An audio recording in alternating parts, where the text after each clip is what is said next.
All right, fellas, thanks for sticking around. We ran into a buzzsaw tonight.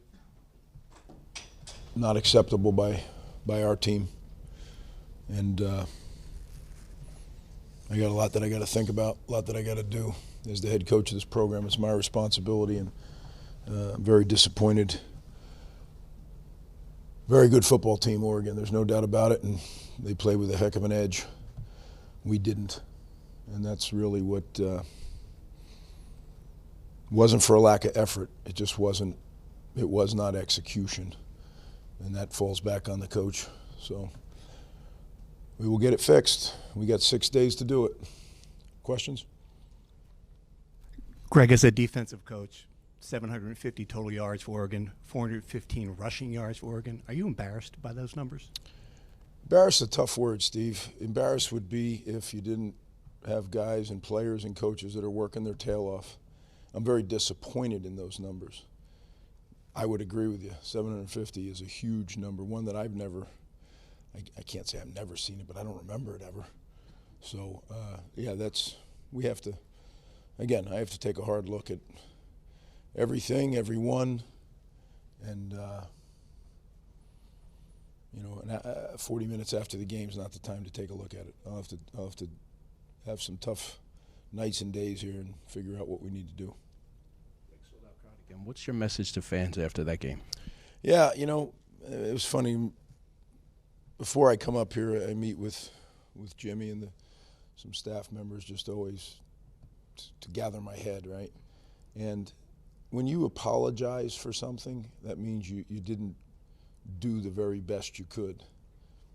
We did the very best we could. It wasn't what was needed, but that it wasn't where I look back at the week and say, what didn't we do? Now, I can't speak for everybody because I don't know what people do when I'm not with them.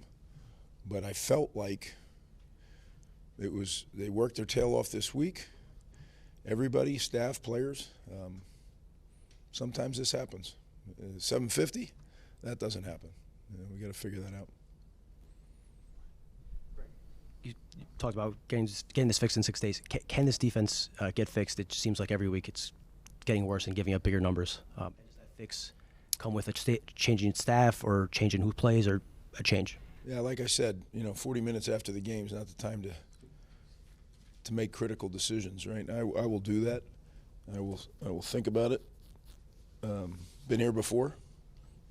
It's not like I haven't been here in 37 years. Now I've been here before, and but you really gotta think. You don't want to be impetuous and just do whatever comes with your feelings, right? So, I guess, how do you keep a loss like this from kind of unraveling the season completely? I'll tell you, if you just watch the way they played till the very end, I mean, there's no unraveling. That's why I tell you, I mean, we're not at that level right now, but it wasn't from a lack of fighting and trying and doing those things. It's just not at that level. And look, we ran into a team that they had a chip today, right? After what happened, and we didn't. We didn't play with that same violence or toughness that we had played out in Washington. I told you after the game in Washington, I thought that they played. And then when I watched the game on the ride home, I mean, we played with physicality out there. I don't know. I got to watch tonight's, but it didn't feel that way to me, that same physicality. Now, again, everything goes back to your opponent. I mean, they're one of the probably top 5 teams in America, talent-wise, and they're well coached. So my hat's off to them, but we have to figure out our situation. I'm not too concerned with theirs. Flipping to the other side, the offense only managed 200 yards. Ethan had his worst performance yet this season.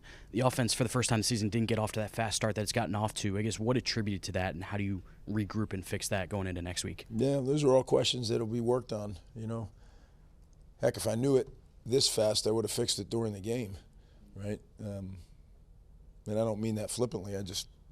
We have to look at it and figure out what the issues were. We turned the ball over more than we ever have, and that's not our formula for success. We actually took the ball away a couple times, which that's been hard to do lately. So, but I'm not into looking for any positives tonight. This was not acceptable. And when you ask that question about the fans, the thing that bothers me is that they did come out and they did spend their money to come here, and I wish we could have done a better job for them. But again, the sorry part, or embarrassed part, that doesn't fly with me. You know, that should only be for if you didn't put in a hard day's work. And I think everybody in this program did. It just wasn't good enough today. So we will figure it out, though, I promise you. Coach, I just spoke with the opposing team's head coach, and he had nothing but compliments to say about this team. He pretty much said, you know, this record doesn't represent how good this team is. Do you feel the same way? Just how the season has gone, do you feel the record represents how good this team actually is? Well, you know, I'm a believer you are what your record says you are. You can have whatever feelings and thoughts you want, but they're theories. That's why you have a scoreboard, and that's why you have a record. So right now we're a 3-4 football team, but that's if you look at the whole thing. Right now we're 0-1.